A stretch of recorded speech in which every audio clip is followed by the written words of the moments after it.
बिस्मिल्लाहिर्रहमानिर्रहीम। अस्सलामुअलैकुम। ये है ज़र्दा और ये इसकी जो खुशबू है, उसका जो कलर है, इसके चावल कितने अलग अलग हैं। ये खाएंगे तो आप जो देगी ज़र्दा है वो भूल जाएंगे, इतने मज़ेदार ये बनता है। इसकी खुशबू बहुत ही मज़ेदार है और बहुत ही प्यारी है और बहुत ही मज़े का ये ज़र्दा तैयार हुआ है। तो चलें इसे बनाना सीखते हैं।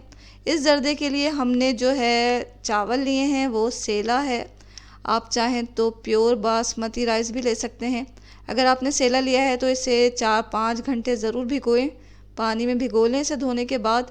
और अगर आप बासमती राइस ले रहे हैं तो 20 से 30 मिनट उसे भिगोना ज़रूरी है। तो यहाँ चावल हमने भिगो लिए। एक बड़ी पतीली लें, उसमें ज़्यादा सा पानी रख डालना है हमें और फिर से उबाल लेना है। जब पानी में उबाल आ जाए तो इसमें हमने डाला है ज़र्दे का रंग। अगर आप ज़र्दे का रंग नहीं डालना चाह रहे तो इसकी जगह आप ज़ाफ़रान भी डाल सकते हैं। और ये ज़र्दे का रंग डालने के बाद हमने इसमें अपने भीगे हुए चावल डाल दिए। चावलों को इतना बॉईल करें कि वो जो हैं बिल्कुल ही गल जाएं, और यानी कि हमें इसे बिल्कुल फुली डन करना है। ज़रा भी कच्चे नहीं रहने चाहिए ये चावल। तो अच्छी तरह जब ये गल जाएं तो हम इन्हें छान लेंगे, किसी छलनी की मदद से इसका पानी निथार लेंगे। छानने के बाद हम इस चावल को रख देंगे अलग से साइड में। और अब हम इसके लिए शीरा तैयार कर रहे हैं। शीरा तैयार करने के लिए हमने एक पॉट लिया, उसमें 1/4 कप हमने देसी घी डाला है। और घी में ही ज़र्दा बहुत अच्छा बनता है। तो देसी घी डालने के बाद हमने 5 से 6 अदद ये हमने छोटी इलायची ली, वो डाल दिया। इलायची जब कड़कड़ा जाएगी तो हम इसमें डालेंगे पानी। ये हमने आधा कप लिया है, आधा कप पानी डालें और इसमें फिर हम चीनी डालेंगे जो कि 1.5 कप हमने लिया है। 1.5 कप चीनी डालने के बाद अब इसे हमें इतना पकाना है मीडियम फ्लेम पर कि ये जो चीनी है वो अच्छी तरह हल हो जाए पानी में। तो मीडियम फ्लेम पर ही हमें इसे पकाना है, बहुत ज़्यादा तेज़ नहीं करें आग को, क्योंकि इस तरह ये जो चीनी है वो जलने लग जाएगी।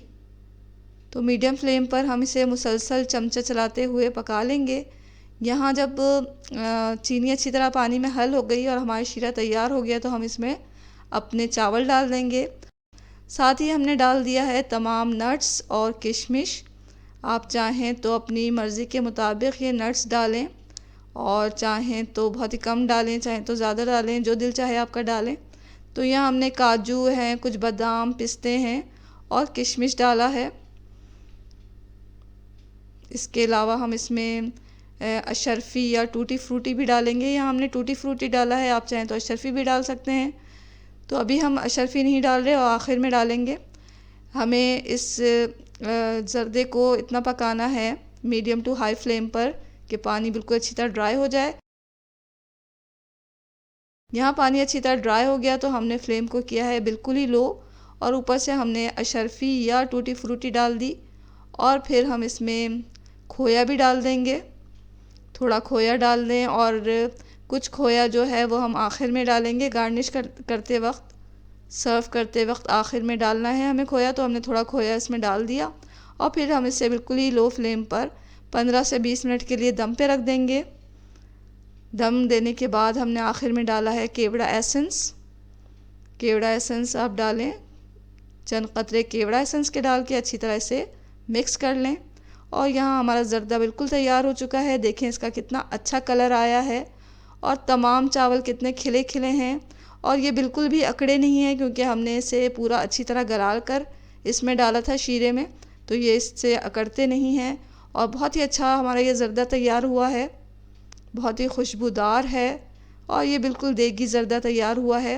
इसे आप सर्व करें गरम गरम, और सर्व करने से पहले इसके ऊपर एक्स्ट्रा आप नट्स डाल सकते हैं और खोया तो ज़रूरी डालें। तो बहुत ही मज़ेदार, इंतहाई शानदार ये ज़र्दा तैयार हुआ है। इसे आप अपने घर पे तैयार करें, दावतों में बनाएं। ये आपको, आपकी फ़ैमिली को बहुत ज़्यादा पसंद आएगा। अच्छा खाएं, खुश रहें और अपनी दुआओं में हमें हमेशा याद रखें। इसके साथ ही अल्लाह हाफ़िज़।